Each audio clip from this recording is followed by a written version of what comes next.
see what happened over there? Oh no, you have to inform me when you get there. That's the car over there. What happened? The car was driving at the suggested speed limit, but once he got to the turn, the car tumbled over. Let's look at the map to see what's wrong with the highway. It looks like there's a flaw in the road. Do you think it has something to do with curvature? The highway seems too curved for a road. Potentially. If the road is too curved, then cars traveling at the speed limit will not be able to make sudden turns. That's why most roads and highways are only slightly curved. True. Roads can be modeled by graphs. At each point on the graph, a circle tangent to the curve can be drawn that maps the curvature of the road. When the road is really curved, a small circle can be drawn with a small radius, but the curvature is really large. When the road is only slightly curved, a large circle can be drawn with a large radius with a small curvature. I wonder if there's a formula for the radius of curvature r Let's ask our is math simply the major, Bruce. reciprocal of the curvature k. So we know that r is equal to 1 over k. Let's do a graph here. Here is a curvature. Let's do two lines. And we have 2 points, which is P1 and P2. And we also have delta S. And we have delta theta.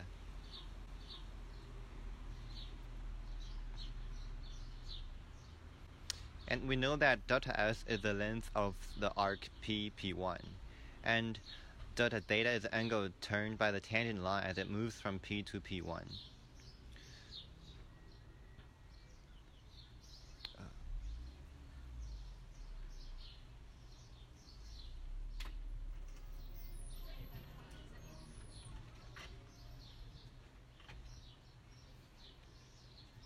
So the curvature of the arc from P to P1 is given by delta S over delta theta over delta S. So the curvature K at point P is given by K is equal to limit as delta theta approaches 0, delta theta over delta S, which is equal to d theta over ds. So to find d theta over dx, we need the chain rule, which is equal to d theta over dx times dx over ds.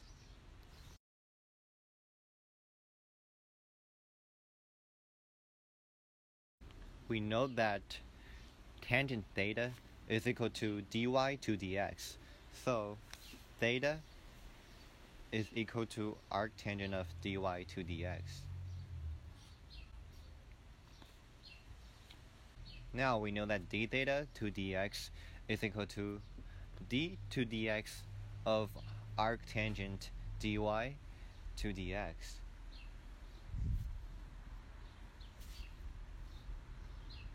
And now let's differentiate this.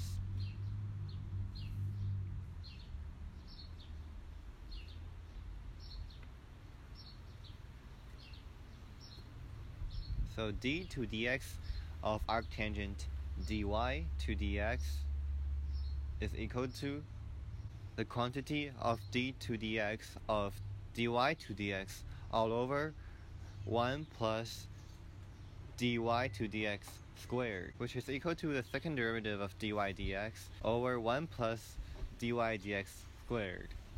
We also need dx to ds, which is given by dx over ds is equal to 1 over dx to dx, which is equal to 1 over the square root of 1 plus dy dx squared. Now let's integrate all these together to get the formula of the curvature k. K is equal to d theta to ds is equal to a second derivative dy dx over the quantity of 1 plus dy over dx squared to the 3/2. And the radius of the curvature is just the reciprocal of the above expression, which is r is equal to 1, the quantity of 1 plus dy over dx squared to the 3/2 over second derivative dy dx.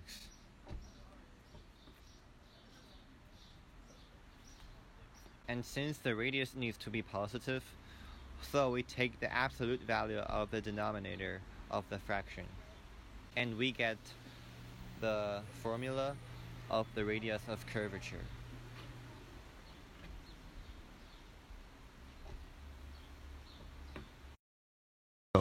Alright, I think I understand what radius of curvature is, but I still don't know how it will help us fix the problem. Lucky for us, Supov is on the scene. Maybe he knows the answer. Alright then. I'm actually already at the Sierra Padre with my cameraman.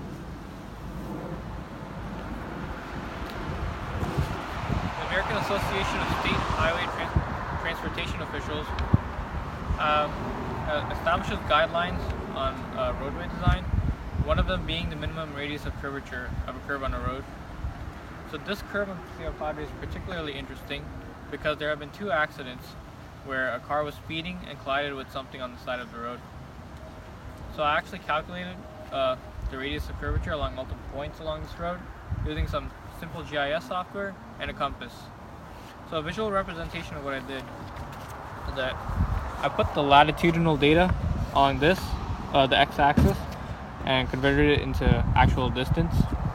And I took my compass data and used that to convert it into the first derivative slopes, the tangent lines of the curve, by using the fact that tangent theta is equal to the first derivative. And for the second derivative of the formula, I was able to approximate that using the first derivative of adjacent points and taking the average of them. So the actual guideline is given by this formula, where V is the speed of the car, E max is the maximum roadway super elevation, which is basically the gradient of the cross section of the road, and F max is the maximum side friction coefficient, which is the coefficient of friction between the tire and the asphalt. So using all of that, I got out of all the radii of curvature I calculated, the minimum was 240.83 feet. So the speed limit along this road is 35 miles per hour, but I think you know by now that nobody actually goes at that speed. So I calculated the minimum radii of curvature for different speeds. So at 40 miles per hour, we would get a minimum radius of curvature of 147.7 feet, but at 50 miles an hour, we would have a minimum radius of curvature of 230.78 feet, which is already pushing on the value of 240.83 feet.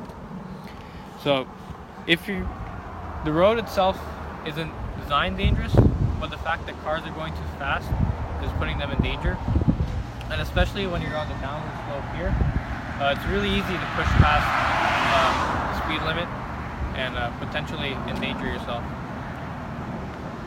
Okay, I understand now.